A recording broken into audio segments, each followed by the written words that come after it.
เป็นอย่างนัวน้องคือมองแท่นอน้องเจ้าเป็นอย่างจังนั่งกอดเขาไผเฮ็ดให้เจ้าเศร้าราบอกให้เบิ่งดูเทียดยังถึงมีน้ำตายังมีอ้ายการด่าสองแขนพร้อมอาปลอบน้องเศร้าทอดว่าน้องอย่าร้องไปเลยน้องเจ้าเบามาเบิ่งดูน้องเยาว์ผิดกับผู้บ่าวแม่นบ่อายพอเบิ่งออกปัญหาหัวใจบ่มีหยังทอเขาทำเจ็บช้ำได้หนอจังมานั่งให้อยู่ข้างขอภัยขอเป็นตัวแทนจะเข้าได้บ่ถ้าบ่คือต่อ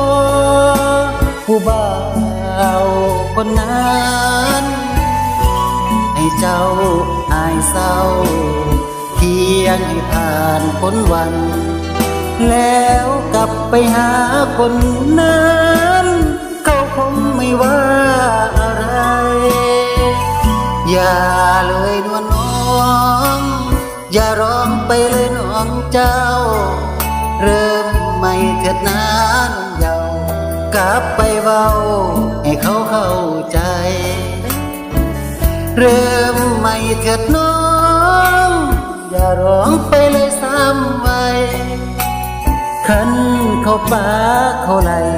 เขาคนจะง่ายไปพิจารณา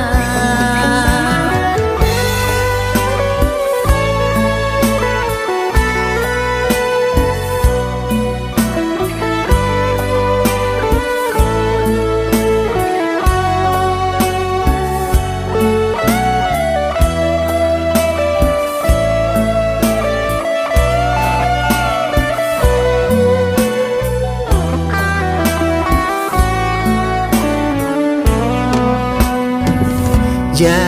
เลยนวลน้องอย่าร้องไปเลยน้องเจ้าเริ่มใหม่เถิดนะน้องเยาว์กลับไปเว้าให้เขาเข้าใจ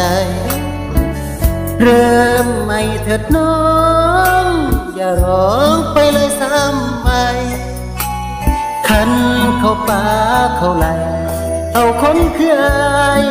ไปพิจาร